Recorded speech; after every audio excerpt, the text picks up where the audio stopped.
오늘 송구영신 예배 설교 제목이 고양이 목에 방울 달기입니다.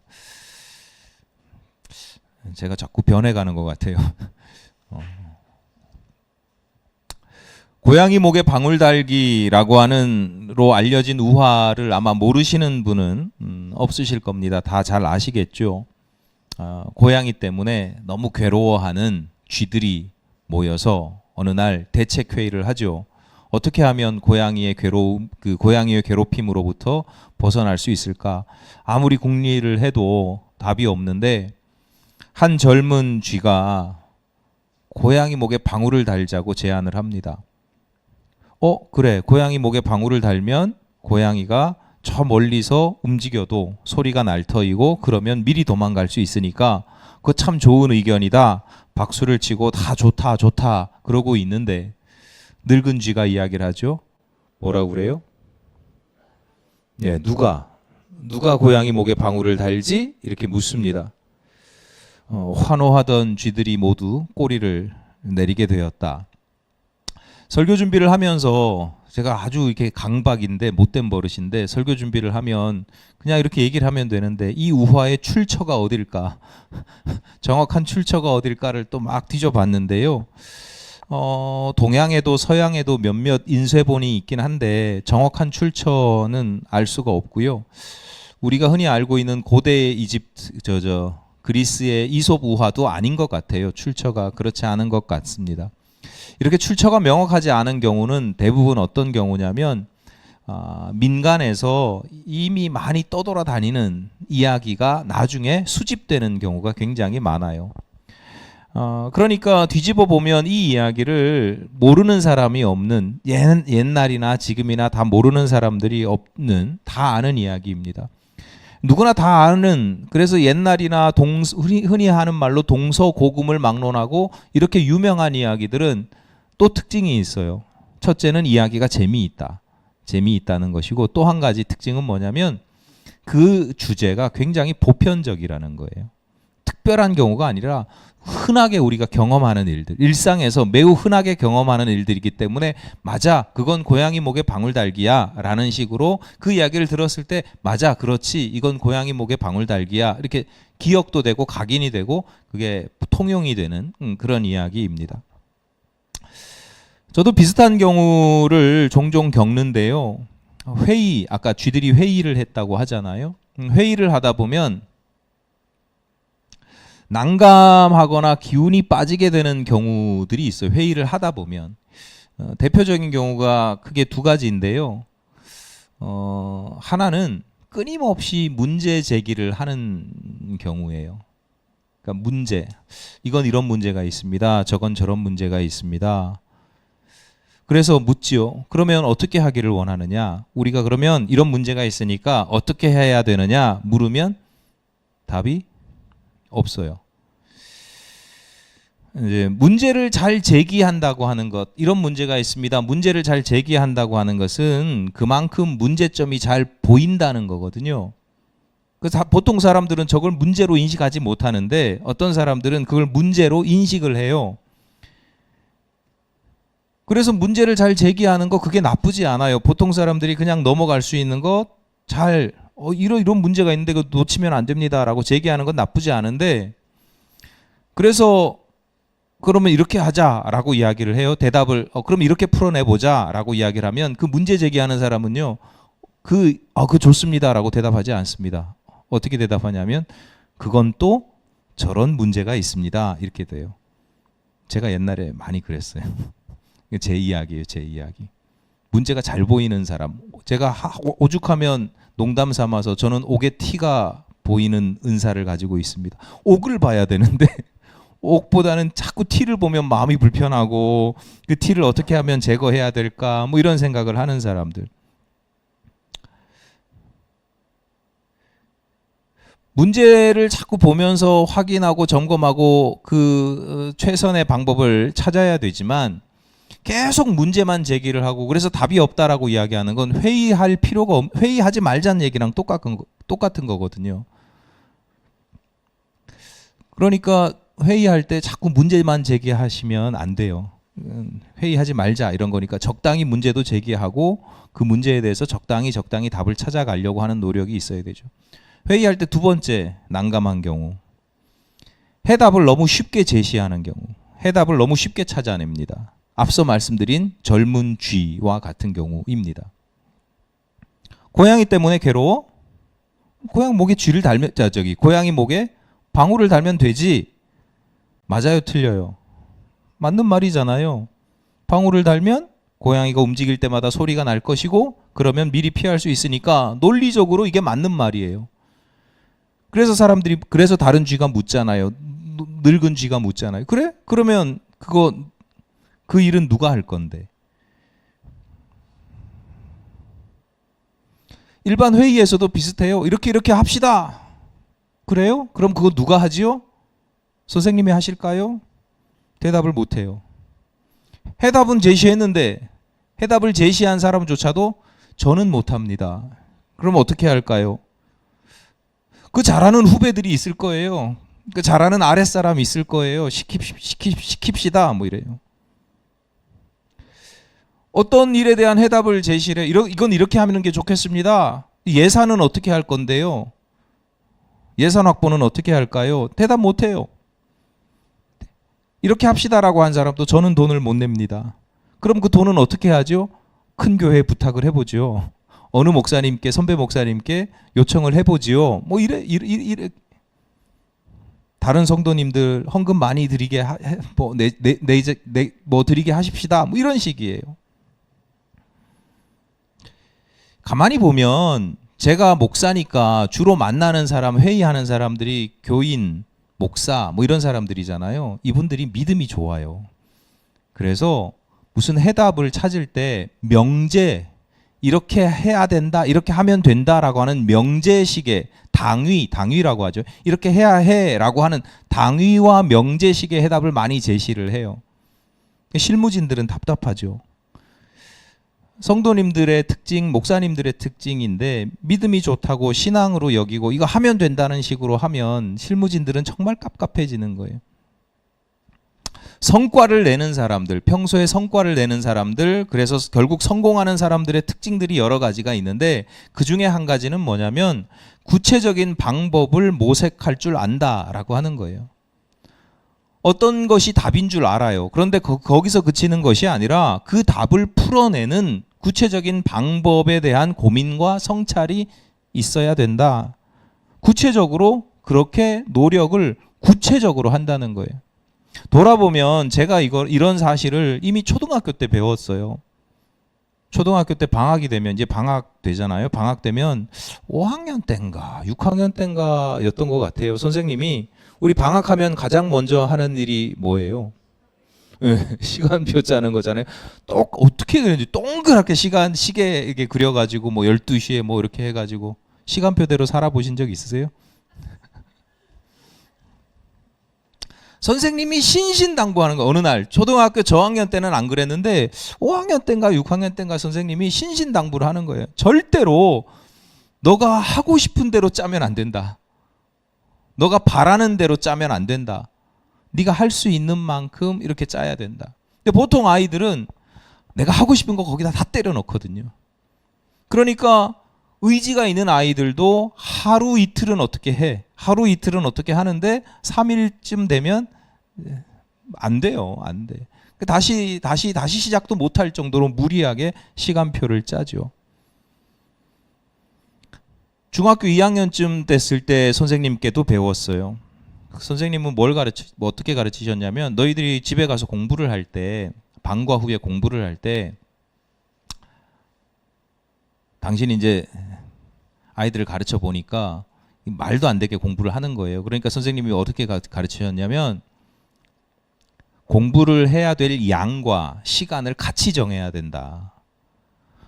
몇 페이지부터 몇 페이지까지 내가 공부를 하겠다 그러면 그걸 내가 몇 분 안에 또는 1시간, 2시간 시간을 같이 정해야 된다. 선생님이 가만히 보니까 아이들이 어떤 애들은 시간만 딱 정해서 내가 3시간 오늘 3시간 공부할 거야. 그 3시간 동안 계속 뭐 띵가띵가 이러면서도 3시간인 거예요. 집중 안 해도. 어떤 아이들은 분량을 정해놓고 하는데 분량을 정해놓으니까 밤을 새도 안 돼. 욕심이 있어서 분량을 세워놨는데. 선생님 말씀의 핵심은 뭐냐면 양과 시간을 같이 정해야 된다라는 건 이게 가능하려면 본인이 본인 실력을 알아야 돼요. 내가 어느 정도의 양을 어느 시간 안에 할 수 있는 나 자신의 구체적인 실력을 알기 때문에 그렇게 계획을 짤 수 있어요. 그렇게 훈련을 해야 된다. 그렇게 공부를 해야 되고, 공부뿐만 아니라 매사에 너가 앞으로 무슨 일들을 할 때 그 시간과 분량을 같이 정하는 습관을 훈련을 해야 된다. 중학교 2학년 때 배웠어요. 근데 여전히 잘 안 돼요. 그래도 선생님께 그때 배워서 조금은 나아지긴 했던 것 같아요. 선생님을 잘 만나서 참 감사한 일인 것 같아요. 여러분, 신앙생활도 마찬가지입니다. 예를 들어서 여러분이 주일에 어느 주일에 예배를 드리고 설교 말씀을 들었는데 은혜를 받았어요. 은혜를 받았다고 가정을 해보세요. 그 은혜가, 내가 받은 은혜가 참 그 말씀 참 오늘 나에게 주시는 말씀인 것 같아. 은혜를 받았다고 가정해 보셔요. 그 은혜가 하루 이틀 만에 사라지는 사람들 꽤 많죠. 30분도 안 가죠. 예배당 문 나서는 게 어디 있어요. 축도하는 순간 말씀 딱 끝나서 기도합시다. 그럼 끝나요. 동시에 삭제. 그런데 어떤 성도들은 한 번 받은 은혜가 평생을 가요. 그 차이가 뭐냐? 여러 가지가 있지만 그 차이가 뭐냐면 평생을 가고 한 번 받은 은혜가 계속 내 삶 속에서 되새겨지고 나를 계속 움직이게 하는 그 차이, 중요한 차이 중에 하나는, 그런 성도들의 차이는 뭐냐면 말씀을 들을 때마다, 은혜를 받을 때마다 그 말씀을 내 삶의 구체적인 모습 속에서 적용을 하는 사람들이에요. 내 삶에서 하나님 구체적으로 어떻게 실천을 해야 될지를 기도하고 또 순종해보고 노력하고 모색해보는 사람들이에요. 생각해보면 당연하죠. 설교라는 게요, 어느 특정인을 대상으로 염두에 두고 설교를 하지 않잖아요. 여러분, 여기 앉아 계신 분들 애들도 있고요, 노인도 있고요. 어마어마하게 다양해요. 보편적인 말씀을 드린단 말이에요. 근데 그 보편적인 말씀이 내 삶에서 구체적으로 현실화되는 거, 구체화되는 거는 내 몫이에요, 내 몫. 내가 그것을 어떻게 적용하느냐 하는 거예요. 신앙의 연륜도 다르고 상황이 다 다른데요. 그러니까 말씀을 들을 때마다 자신에게 구체화시킬 수 있는 그런 습관을 가진 성도들은 신앙생활이 성장하는데, 그 신앙이 성장하는데, 자기도 모르게 성장하는데, 그렇지 않으면 수십 년, 심지어 평생 동안 신앙생활을 해도 늘 제자리예요. 이야기 나눠보면 은혜 받은 경험이 있어요. 20년 전에, 30년 전에, 5년 전에 은혜 받은 경험도 있고요. 내가 막 거룩해진 것 같은 그런 느낌적 느낌도 있어요. 근데 그때뿐이에요. 근데 그런 경험으로 내 신앙이, 내 믿음이 그래도 어느 정도는 되겠지, 심지어는 대단한 줄로 착각하기도 하는데요. 말짱, 그 허상이에요, 허상. 그런 거 있잖아요. 예전에 수업 시간에 선생님이 수학 문제 이렇게 딱 풀어줘서 이거 알겠지? 그러면 아는 것 같아. 근데 시험 보면 틀려요. 내가 따로 풀어보지 않으면 그건 아는 게 아니에요. 아는 게 내가 따로 해야 아는 거지. 목사님 이렇게 무슨 설교 말씀하는데 누구 간증 이야기 막 들려주고 맞아, 기가 막 다 남의 이야기예요. 오늘 2023년도를 보내고 2024년도를 준비하는 송구영신 예배를 드리고 있습니다. 임마누엘의 하나님, 우리와 함께 하시는 임마누엘의 하나님께서 지난 한 해 함께 하셨고 2024년도 여호와 이레의 하나님께서 예비하신 은혜가 있는 줄로 믿습니다. 그런데 그 믿음을 가지고, 그래 임마누엘의 하나님, 여호와 이레의 하나님, 그 믿음 가지고 아무 생각 없이 오직 믿음만이 이러고 구체적인 계획이나 대책 없이 기도와 노력 없이 새해를 맞으시면 말짱 꽝이다. 신앙적으로도 세상적으로도 마찬가지인데 2024년도에 대한 보다 어떤 무슨 2024년도에 대한 어떤 대단한 목표를 세우고 간절한 바람을 갖는다고 해서 끝이 아니라 그 목표와 바람을 이루기 위한 보다 구체적인 방법을 모색해야 됩니다. 그래서 계획도 구체적으로 세울 줄 알아야 되고 기도도 구체적으로 해야 되고 실천도 구체적으로 해야 됩니다. 자, 질문을 해보겠습니다. 오늘 설교 제목이 뭐예요? 고양이 목에 방울 달기예요. 여러분 혹시 내년에 대한 기대나 소망이 어쩌면 고양이 목에 방울 달기 같지 않습니까? 이렇게 됐으면 좋겠고 저렇게 돼야 되고 뭐 이런 것들이 다 있는데 근데 어떻게 할 건데 그거를? 막연한 기대가 있고 막연한 소망은 있는데 뭐 어떻게 할 건데? 우리가 이미 알아요. 새해를 맞이할 때마다 어떤 계획을 세울 때마다 이건 안 되는 거 알아. 실현되기 어렵다라는 생각까지 하기도 해요. 기도하면서 이거 뭐 되겠어? 이러면서 해야 되니까 그냥 하는 경우도 있고요. 우화로 돌아갑니다. 늙은 쥐가 물었어요. 그래, 그러면 누가 그 고양이 목에 방울을 누가 달지? 이 우화 속에서 이 말은 실현 불가능한 일이라는 뜻으로 해석이 됩니다. 우화가 가지는 교훈이 뭐냐? 탁상공론하지 마라. 어차피 실현이 불가능한 일인데 그 무슨 탁상공론 같은 쓸데없는 회의하고 있냐? 뭐 이런 것들이 우화가 주는 교훈이에요. 교훈이라면 교훈이에요. 그런데 이 우화에 대한 변종이 있습니다. 우화가 워낙 오래되다 보니까 이게 뭐 이렇게 뭐라 그래야 되지? 아류, 변종, 좀 다른 종류가 있어요. 늙은 쥐가 고양이 목에 그래 좋은 의견이야. 근데 고양이 목에 방울을 누가 달지? 어떻게 달지? 이렇게 물었을 때 다른 한 젊은 쥐가 이렇게 대답을 합니다. 변종의 다른 이야기예요. 우리는 방울을 달 수가 없습니다. 맞잖아요. 쥐가 어떻게 방울을 달겠어요? 방울 달러 가다 죽지. 우리는 달 수 없습니다. 그러나 이 집에 주인은 달 수 있습니다. 주인이 달게 합시다. 주인은 어떻게 다냐? 방울을 선물 상자에 넣어가지고 문 앞에다 두면 이 주인이 누가 성탄절날 성탄 선물을 두고 갔구나 생각을 해서 이걸 고양이 목에 딱 어울리니까 달 수 있을 겁니다. 그래서 고양이 목에 방울을 달게 되었다라는 이야기가 그 변종의 이야기예요.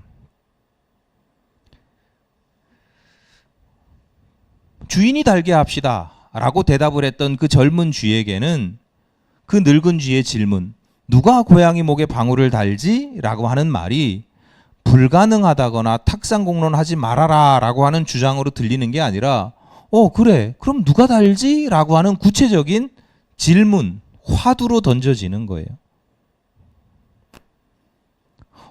방법을 어떻게 찾아볼까? 방법을 찾는 질문이에요. 누가 달지? 우린 못 달아. 그리고 끝나는 게 아니라 우린 못 다니까. 그러면 달 수 있는 사람, 달 수 있는 존재가 누구야? 여러분 오늘날 우리들도 마찬가지입니다. 여러분 내년에 대한 기대나 소망 그리고 계획이 막연해 보일 수 있습니다.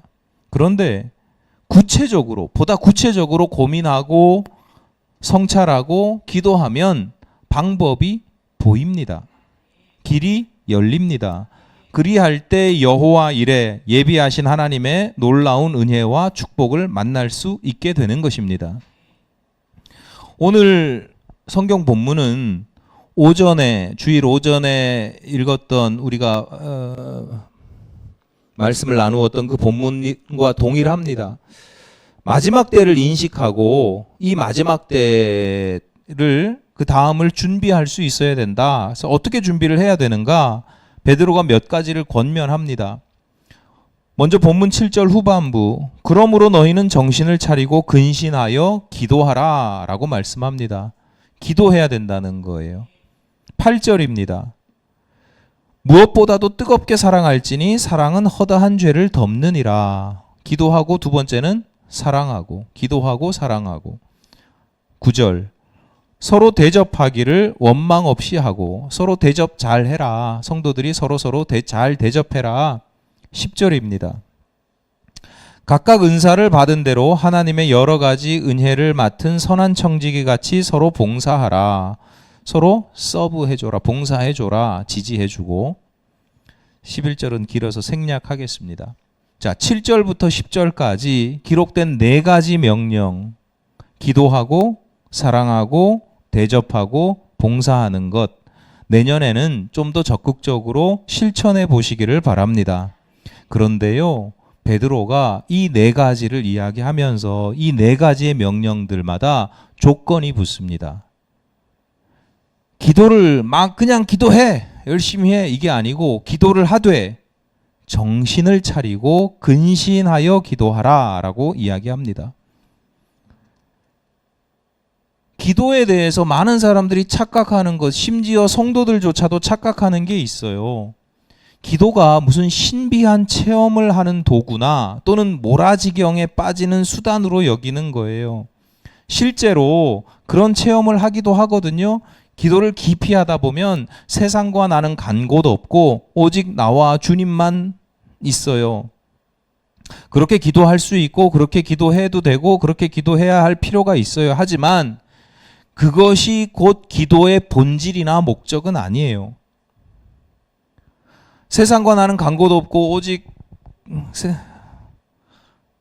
몰아지경에 빠지는 것, 입신하는 것, 그게 기도의 목적이 아니에요.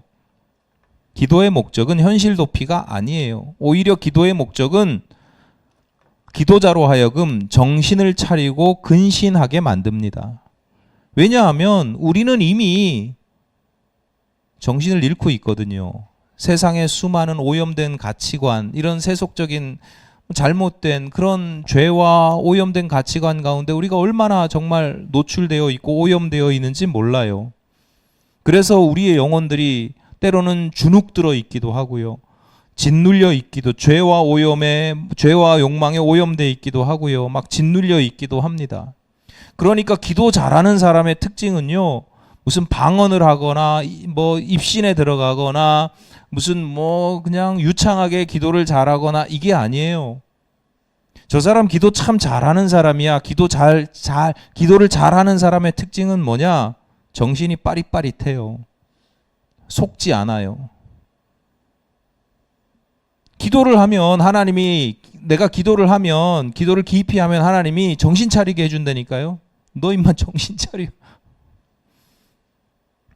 빼앗기고 흔들렸던 마음이 정돈이 되고 영혼이 맑아지고 건강해지게 되는 거예요. 여러분, 새해에는 열심히 기도하시되 그냥 막 막무가내로 대충 기도하는 게 아니라 보다 구체적으로 기도하시기를 바라는데, 그 구체적으로 기도한다는 것, 베드로가 기도하되 정신을 차리고 근신하여 기도하라, 그렇게 말씀하고 있는 거예요. 사랑을 하라, 사랑하라. 그런데 뜨겁게 사랑하랍니다. 왜 뜨겁게 사랑하라고 번역을 했는지 모르겠는데 예전 번역된 개역 한글판에는 열심히 이렇게 번역이 되어 있고, 영어 성경에는 딥리 깊게 사랑해라 이렇게 되어 있어요. 그러니까 뜨겁게 사랑하라 라고 해가지고 막 불타오르듯 이렇게 이해를 하시면 살짝 좀 오해가 될 수도 있고요. 뜨겁게 사랑하라 라고 하는 건 뭐냐면 열정을 가지고 끈기 있게 꾸준히 사랑하라, 이런 뜻이에요. 가볍게 하는 사랑이 아닙니다. 한번 해보고 아예 안 돼, 포기하는 사랑이 아니고요. 끝까지 가보는 거예요. 여러분, 새해에는 서로 사랑하시되 뜨겁게 사랑하시기를 바랍니다. 왜냐하면 내 사랑을 가로막고 있는, 멈추게 하는 요인들이 분명히 있거든요. 내가 이것 때문에 다 좋은데 이것 때문에 내가 너를 사랑할 수가 없어. 뭐 이런 것들이 있어요. 그게 뭐 무슨 상대방의 무슨 단점이나 약점 이런 것뿐만이 아니라 뭐 여러 가지 요인들이 있어요. 어떻게든 그걸 한번 뛰어넘어 보려고 노력하는 거예요. 그러니까 사랑하라, 사랑하라, 내가 사랑해야지 이렇게 말고 구체적으로 그런 방해되는 요소들을 내가 어떻게 하면 뛰어넘어서 더 깊이, 더 멀리 끝까지 끈기 있게 사랑할 수 있을까를 구체적으로 노력하는 거예요. 그게 하나님의 사랑이잖아요. 대접하되 원망 없이 하라. 시간이 없어서 짧게 말씀드립니다만 기독교인이 잘 해야 되는 것 중에 하나가 대접입니다. 이게 고급스러운 좀 표현으로 바꾸면 환대하는 거예요. 환대. 환대 반대말이 뭐가 있을까요? 네? 죄송해요. 제가 귀가 멀어져가지고. 어? 천대, 천대, 멸시천대, 뭐 멸시천대도 있고 박대하는 거, 박대하는 거. 예수께서 환대하셨고요. 환대 받으셨어요. 예수께서 자주 언급하신 명령 중에 하나가 뭐냐면 어린 소자에게 냉수 한 그릇 대접하는 게 곧 당신에게 하는 것이다. 이게 다 환대에 대한 이야기예요. 무슨 상다리가 막 부러지도록 많이 대접해야 된다 이런 게 아니고 많은 시간과 넉넉한 물질을 들여서 환대해야 된다 그런 게 아니고 환대하되 대접하되 어떻게 대접하냐? 원망 없이. 그러니까 억지로 하지 말라는 거예요. 불평불만 가지면서 대접은 대접대로 하는데 해야 되니까 대접은 대접대로 하는데 속에서 막 아휴 저거는 기쁨이 있어야 된다는 거예요. 그러니까 성도들의 대접은 물질이 우선이 아니에요. 성도들의 대접은 마음이 먼저예요. 마음이. 내 마음이 기쁨으로 정말 즐거움으로 사랑으로 대접하는 거예요. 물질은 마음을 표현하는 방법일 뿐이죠. 그러니까 나눌 물질이 없어서 따뜻한 말 한마디로 환대하더라도 그 가운데 기쁨과 감사와 사랑이 넘쳐야 되는 거예요. 오래전 일인데 후배 목사가 우리 지방에 있었던 후배 목사가 어느 날 저녁을 먹으러 오래요. 가봤더니 임대 아파트 11평인가? 임대 아파트에 그 집에 식구 넷이에요. 애기들이 어렸어요. 짐이 얼마나 많아요. 애기들이 어린데 하나는 또 그 중에 하나는 또 장애가 있어요. 그러니까 짐들이 많아서 그 집 안에 뭘 이렇게 제대로 갖춰진 게 없어요. 그러니까 그 집 안에서 자기들이 평소에 밥을 먹을 때 그 뭐라 그러죠? 우리 옛날 말씀상 이렇게 그 다리 4개 있는 테이블은 다 다리가 4개군요. 이렇게 조그마한 여기다 밥을 먹는데 밥 먹으러 오라고 그런 거예요. 갔는데 저희도 애들 포함해서 8명이 그 안에 들어가니까 발 디딜 데가 없어요. 근데 일단 애들은 저리 가고 어른들만 그 상에 딱 앉아가지고 진짜로 조촐하게 그렇게 먹는 거예요. 그리고 우리 먹고 나서 애들 먹고 또 장애가 있는 애 또 챙겨서 먹고. 제가 평생 기억 남는 밥상 중에 하나예요. 여러분 같으면 그 밥상으로 초대할 수 있겠어요? 근데 저는 그렇게 그 밥상을 먹고 나니까 그 후배 목사님하고 어떤 허물도 없어져요. 자기가 있는 모습 그대로 다 보여줬잖아요. 무슨 대단한 밥상을 받아야 대접해야 그게 대접이 아니고 그렇게 하는데도 아무 허물도 없고 거리낌도 없고 그렇게 대접하는데도 부끄러움도 없고 그냥 숟가락 하나 더 얹어가지고 그냥 거친 밥을 나눠 먹는데 이게 진짜 환대구나 이런 걸 느꼈던 적이 있어요. 근데 여전히 저도 그렇게는 못하는데 어쨌거나 그 어떤 건지 아시겠죠? 우리의 마음이 진심이 있으면 그게 환대하는 것이고 대접을 잘하는 것이죠. 그러니까 대접 잘해야 된다라고 할 때 내년에는 내가 대접을 잘해야지라고 할 때 여러분이 구체화시킬 것은 어떻게 하면 내 마음에 원망이나 불평이 없이 기쁨으로 진정으로 진심으로 대접할 수 있을까를 구체적으로 고민해 보시고 기도해 보시고 실천하시는 거예요. 마지막으로 봉사하되 선한 청지기 같이 봉사하라라고 합니다. 이것도 사실 뺄까 했어요. 왜냐하면 생략할까 했었는데 현대인들에게 봉사하라고 권면하는 게 쉽지 않은 일입니다. 왜냐하면 누구나 섬김받기를 좋아하고요. 일정한 대가를 지불하고 섬김받는 걸 지극히 당연하게 여기는 세상이거든요. 내가 10,000원 내고 10만 원 내고 내가 이 정도 서비스 받아야 돼. 정말 꼴 보기 싫어 죽겠어요. 근데 뭐든지 이제 그런 세상이 됐어요. 근데 어쨌거나 성도들은 달라요. 성도들은 하나님의 뜻을 따라 섬기는 사람, 내가 섬기는 자로서의 정체성을 가지고 있어야 됩니다. 시간 관계상 넘어갑니다. 그런데 어쨌거나 바울이 보다 구체적으로 그럼 어떻게 섬겨야 되느냐? 구체적으로 권면하는데 그냥 막 섬기는 게 아니라 선한 청지기 같이 봉사하라. 선한 청지기가 어떤 사람이지? 10절 봅니다. 각각 은사를 받은 대로 하나님의 여러 가지 은혜를 맡은 선한 청지기 같이 서로 봉사하라. 청지기로 번역된 이 청지기라고 하는 말은 주인의 재산과 주인의 물건들 이런 것들을 재산과 재물을 대신 관리해 주는 사람이에요. 우리도 마찬가지라는 거예요. 우리가 하나님께서 각자에게 주시는 은사가 있고 그 은혜가 여러 가지다. 하나님의 여러 가지 은혜를 맡은, 그러니까 우리가 하나님의 여러 가지 다양하게 많은 은혜들을 받았는데 그 은혜들을 하나님의 거잖아요. 그리고 내가 하나님의 청지기잖아요. 그러니까 그걸 가지고 쓰면 돼요. 그런데 그걸 내 것인 마냥 빼돌리고 감추고 그렇게 하지 말아라. 재능이 됐든 물질이 됐든 시간이 됐든 하나님께서 나로 하여금 당신의 뜻과 당신의 영광을 위해서 사용하라고 주신 것이기 때문에 그걸 빼돌리면 악한 나쁜 청지기인 거고, 하나님의 영광을 위해서 잘 사용하면 그게 선한 청지기인 거죠. 그러니까 내년에는 보다 구체적으로 내가 어떤 은사들을 어떤 모양으로 사용할지를 고민하고 구체적으로 실천하시는 거예요. 막연하게 그래 내가 내년에는 좀 더 열심히 봉사할 거야 이게 아니라 내가 받은 은사가 뭐가 있고 내가 가지고 있는 게 뭐가 있고 그게 대단해 보이지는 않지만 그건 하나님께서 하나님의 영광을 위해서 쓰라고 주신 것이니 이걸 내가 어떻게 효과적으로 잘 사용할 수 있을까, 그렇게 구체적으로 고민하고 실천해 보는 것입니다. 오늘 설교 제목 고양이 목에 방울 달기입니다.